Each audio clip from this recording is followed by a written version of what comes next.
we're saying to you is, this business of creating, it's not about action. It's not about words. It's about vibrational alignment. It's about allowing yourself to become a vibrational match to who you really are. When you affirm from outside the vortex, when you effort, when you struggle, when you try, all that happens is you amplify the vibration of resistance that you've already got going on. And you make yourself unavailable to the vortex that really wants you, the vortex who is calling you. So one of the first things that we always want to help people to come to personal understanding of is that the larger part of you is source energy in your vortex, aware of you, and not just what you were before you were born into this physical body, but the evolved being as a result of that which you have been doing while you've been here. In other words, the larger part of you has become so much more because you have done what you came to do. You sifted and you sorted and you decided and you expanded, you evolved, you are an eternal being. This is the process of that, you see. So as your vortex has evolved, as the being that you really are has evolved, you have one thing and one thing only to be aware of, and that is, how do I stand right here, right now, in relationship to who I really am? And the emotion of love, the emotion of appreciation, your emotions are your key to let you know how you're doing. So, the first indication that you're not going with the flow of who you really are is a tension and annoyance. If it keeps going, it gets stronger and stronger in negative emotion until eventually there's a manifestation. But it does not matter. It does not matter how manifested the manifestation is. That was very clever, don't you think? It does not matter how much evidence of the resistance is there in the form of manifestation, because what is old news anyway. You see, if you have gone to enough trouble to ignore your guidance system, to parlay your resistance into something that is really tangible, do you know what the really good news is? You've launched so many rockets of desire into this vortex that it is more powerful than any vortex that you know. When we began here today, you were lighted up over there. And we were ignoring you because your desire is powerful, but so is your resistance. So here's this bright light and this bushel over it, and this bright light and this bushel over it, this bright light that is muted. But as the day went on, you came out into the light until you got up here and remembered what your problem is, you said.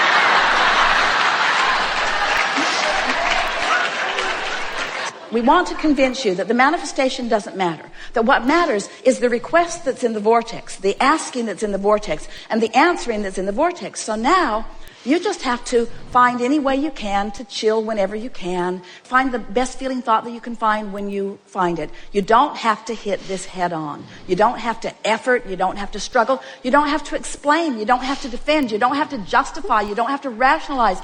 And that's the thing that's the hardest, because when you're standing in a place that you don't want to stand, it's sort of like you want to kind of explain how you got there. And we say, we don't want to know how you got there. It doesn't matter, because over here is where you really are, and this is what has our undivided attention, you see. And when you give that your undivided attention, then in you go. Simple. Cherry and Esther were just with friends and us on a Panama Canal cruise. It was very interesting because they went through some of the locks of the canal, and this massive ship needed to be raised 84 feet. 84 feet. That's what the difference in the water level was from one body of water to the other. There was no rocket ship that launched them. Fortunately, it would have been hard on the ship and the passengers if it had happened in that way. Instead, something very clever that was set into motion a long, long time ago. The ship moved in to a lock, and the gate was closed behind them. And then water was added to the lock until the ship was raised.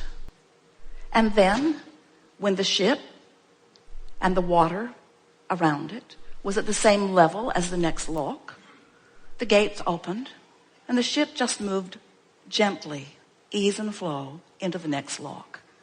And then again, the gates were closed, more water was added, the ship raised more, the gates were open, and in they went again.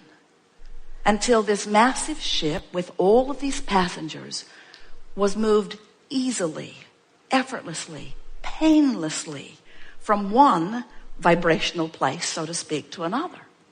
We thought the analogy was so appropriate because so often when you're not where you want to be, you badger yourself, or you force yourself, or you effort yourself. You try so hard. It's like trying to jump the 84 feet with this big ship.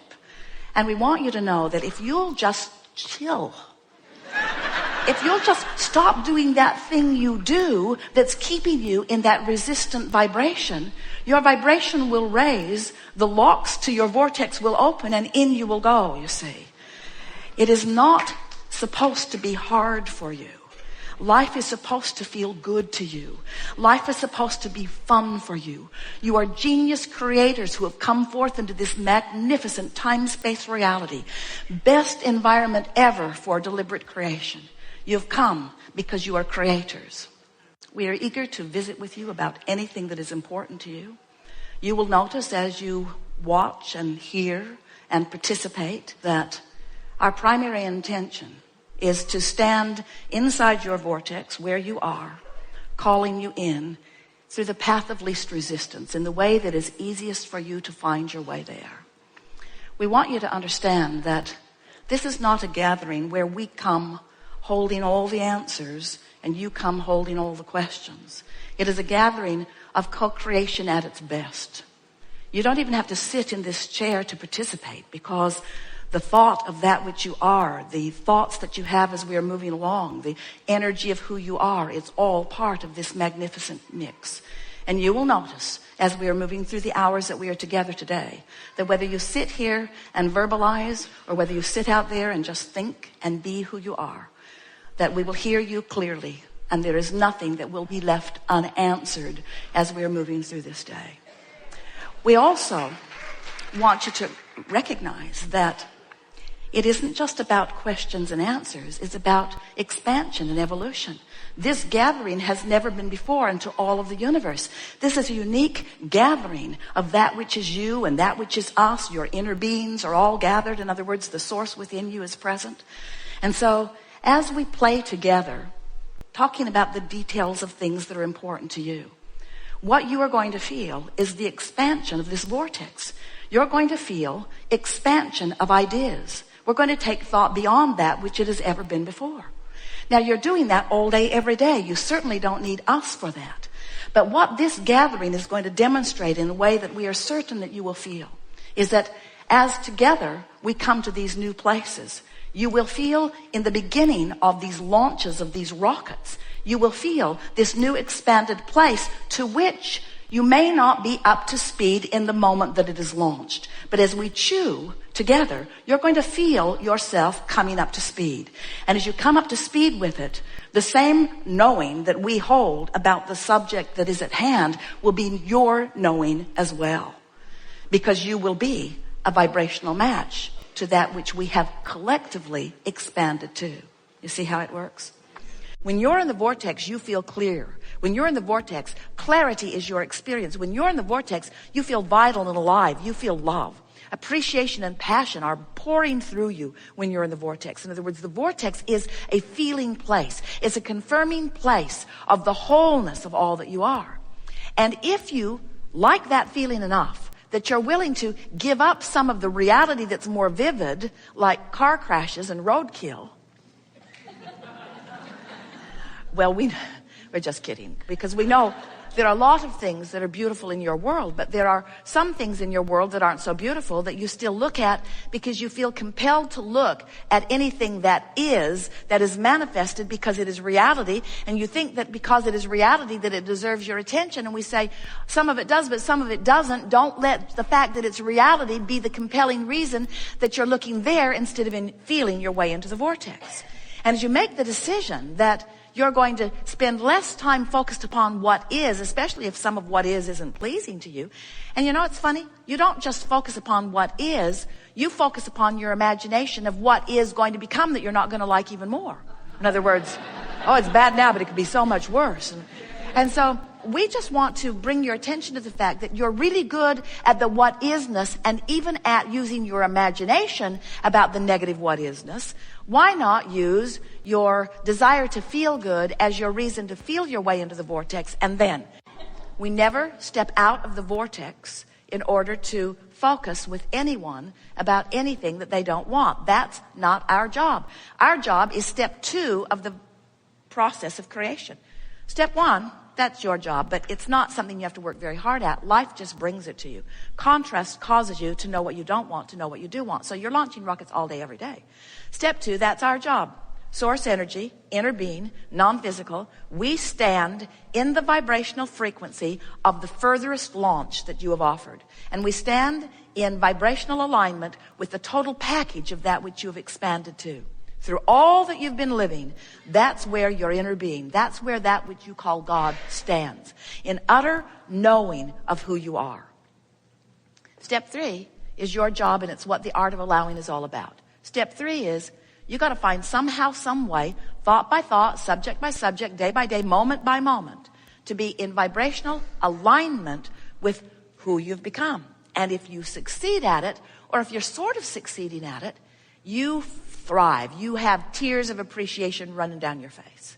If you don't accomplish it, then you have something less than that. But it's always there as guidance letting you know. Well, that's as clearly as we've ever spoken it. And you've received it as well as any group of non-believers could. Well, you see, you don't believe in your vortex in the way we do, because we're standing in it as the vibrational essence of it. And we have full knowledge of all that you've become. So as we stand in full knowledge of all that you've become, we don't fret for a moment about where you stand in the absence of anything you want, because we know it's only a vibration away. You say, oh, it's not just a vibration away, it's a manifestation away. It could be years.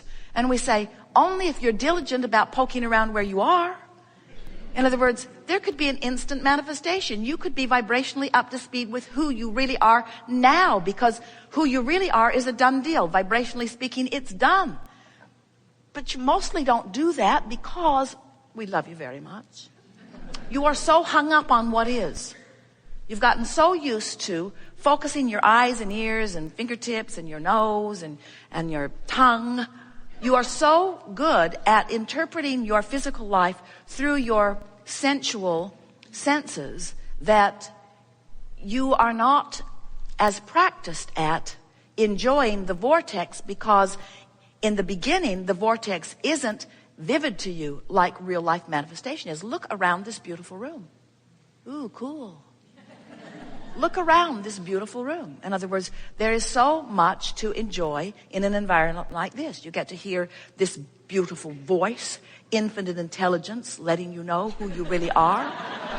How delicious is that, to hear that moving through the vibration of your eardrum and get to feel the fullness. You get to see one another in this beautiful room. You were out in the freeways and moving through the city. In other words, physical life experience in all of its manifested glory is so intoxicatingly attractive because you are interpreting it with so many of your senses. And we get it that when you come to a gathering where this man calls his wife Abraham, and she must be a sort of split personality because she refers to herself as we, points at the floor, insists it's a vortex, and tells you to get in it. In other words, there's a vortex. There's a vortex where who you really are is, and we know you look over there and you don't really see the vortex. Because it's a concept that we are painting for you, but it's a reality that you can vibrationally translate into immediate emotion. We have enjoyed this interaction more than words can convey. It's very nice coming together with those like you who are coming to understand more and every day who you really are. It is exhilarating to us to acknowledge the physicalness that is you, especially as you begin to deliberately, and you are rare in this, to integrate the non-physical part of that which is you into your day-to-day experiences. You are more than these physical bodies, aren't you?